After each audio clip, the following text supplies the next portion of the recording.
손목이 시큰시큰, 손가락이 찌릿찌릿. 대체 무슨 병일까?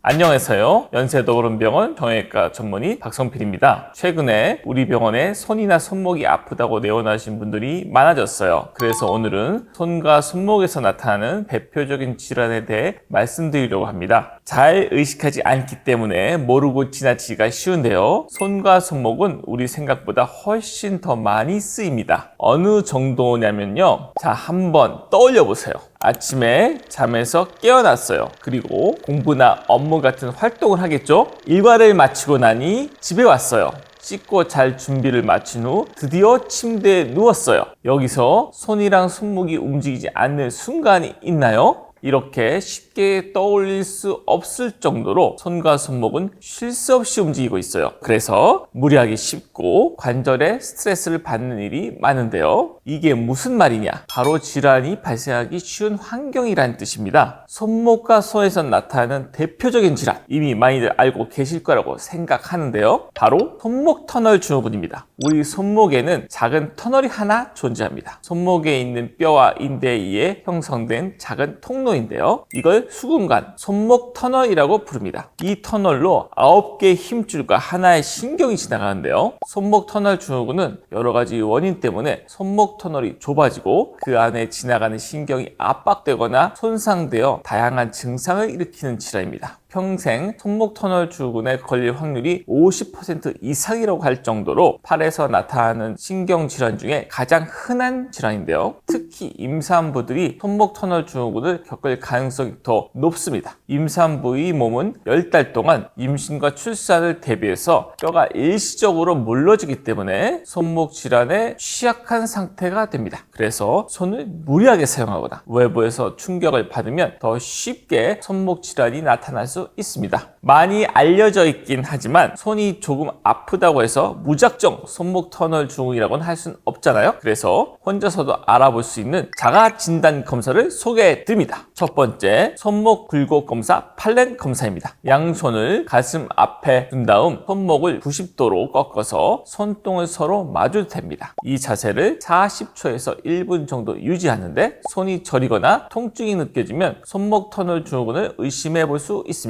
반대로 리버스 팔렌 검사라고 해서 손등이 아니라 손바닥을 맞댄 자세로 강하게 밀착시킨 자세를 1분 정도 유지하는데 이때도 같은 증상이 나타나면 의심해 볼 수 있겠습니다. 두 번째, 정중신경 압박 검사 틴넬 징후 검사입니다. 이상이 있는 손을 손바닥을 보이게 펼친 후 엄지손가락 주름 아래 정중신경이 통과하는 부분을 톡톡 두드립니다.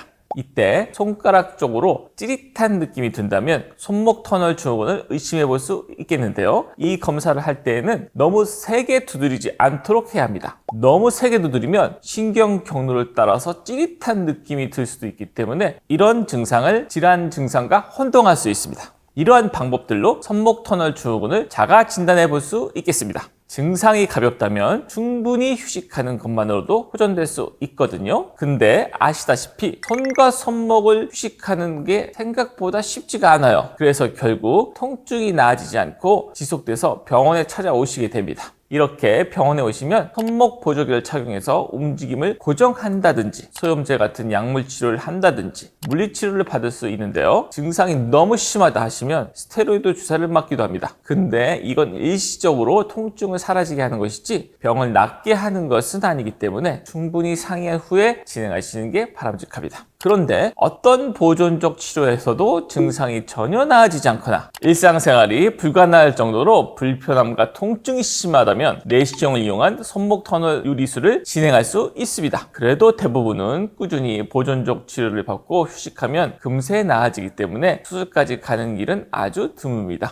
오늘은 손목 터널 증후군에 관해 알아보았습니다. 아직까지 왜 이런 질환이 발생하는지 정확한 원인이 발견되진 않았지만 이론적으로 손목 터널을 좁게 만드는 그 어떤 경우도 원인이 될 수 있다고 하고 있습니다. 손목 터널을 덮은 얇은 인대가 두꺼워져서 신경을 압박하는 게 가장 흔한 원인으로 꼽히기도 하고요. 그 밖에도 생활 습관에서 비롯되기도 하는데요. 예를 들면 반복적인 노동을 해서 손이 무리한 스트레스를 받은 경우가 있을 수가 있고, PC나 스마트 기기를 잘못된 자세로 사용한 경우, 또 류마티스 관절염이나 통풍의 합병증으로 나타날 수도 있고, 앞에서 말씀드렸듯이 임신 중에 일시적으로 나타날 수가 있고, 아주 다양합니다. 그렇기 때문에 평소 생활 습관을 꾸준히 교정하는 것이 중요한데요. 손목을 무리하게 사용했을 때는 충분히 휴식해서 부담을 줄여주고, 틈틈이 스트레칭을 하고, 컴퓨터를 많이 사용하신다면 키보드나 마우스 아래 받침대를 사용하시면 손목에 가해지는 충격을 덜할 수 있습니다. 지금까지 연세더블원병원 정형외과 전문의 박성필이었습니다. 감사합니다.